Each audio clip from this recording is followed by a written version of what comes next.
ហើយនៅទីនេះខេត្តកំពង់ចាមគឺមានភាពតាក់ទាញមួយពិសេសបើខ្ញុំសួរមានលៀស3តោនហ្នឹងរកបានទៅចឹងលៀស3តោនហ្នឹងត្រៀមហើយលឺសូរទម្រាបគ្នាដល់1គីឡូដីនោះ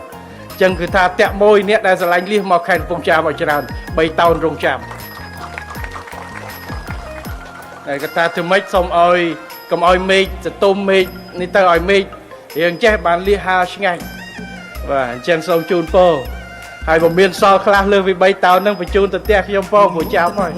តែថាជាកូនខ្មែរគោរពពុកម៉ែជនជាតិខ្មែរទាំងអស់គ្នាមរតកប្រវត្តិសាស្ត្រសម្រាប់កម្ពុជាស៊ីហ្គេមប្រកួតគ្នាលើទឹកដីសុវណ្ណភូមិយុទ្ធខំបុកកដោគុណខ្មែរពីបុរាណដូនតាយើងបានបន្សល់ទុកឲ្យយើងគ្រប់គ្នាវប្បធម៌អភិរក្សនាំគ្នាការពារមិនត្រូវរុញរាស្រឡាញ់អ្វីដែលខ្មែរមាន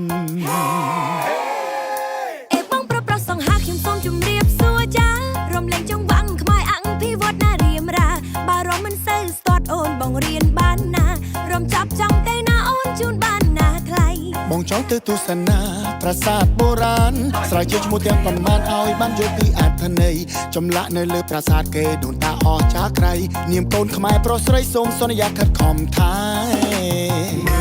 យើងមកគ្នាទៅមើលប្រាសាទខ្មែររំលឹកពីភាពខ្លាំងហើយខ្ញុំមកហូបខ្មែរដែលមើលរបាំហើយលឺបែកខ្មែរពិសេសទៀតនោះយើងគាត់ត្រូវកីឡាខ្មែរជនជាតិខ្មែរខ្ញុំស្រឡាញ់របបខ្មែរស្រឡាញ់អ្វីដែលខ្មែរមា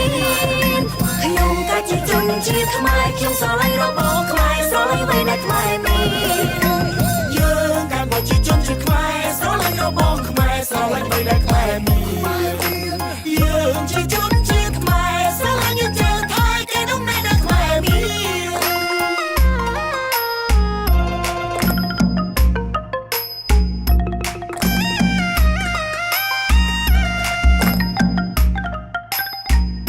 មានមោទនភាពតែកាត់ជាកូនខ្មែរគោរពពុកម៉ែជនជាតិខ្មែរទាំងអស់គ្នាមរតកប្រវត្តិសាស្ត្រសម្រាប់កម្ពុជាស៊ីហ្គេមប្រកួតគ្នាលើទឹកដីសុវណ្ណភូមិយុទ្ធខំបុកកដោគុណខ្មែរពីបុរាណដូនតាយើងបានសល់ទុកឲ្យយើងគ្រប់គ្នាវប្បធម៌អភិរក្សនាំគ្នាការពារមិនត្រូវរុញរាស្រឡាញ់អ្វីដែលខ្មែរមា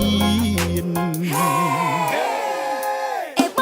សង្ហាខ្ញុំសូមជម្រាបសួរចារំលែងចង្វាក់ខ្មែរអង្គភិវឌ្ឍណារៀមរាបារម្ភមិនសូវស្ទាត់អូនបងរៀនបានណារំចាប់ចង់ទៅណាអូនជូនបានណាថ្លៃបងចង់ទៅទស្សនាប្រាសាទបុរាណស្រាវជ្រាវឈ្មោះទាំងប៉ុន្មានឲ្យបានយល់ពីអត្ថន័យចម្លាក់នៅលើប្រាសាទគេដូនតាអស្ចារ្យក្រៃនាមកូនខ្មែរប្រុសស្រីសូមសន្យាខិតខំថែ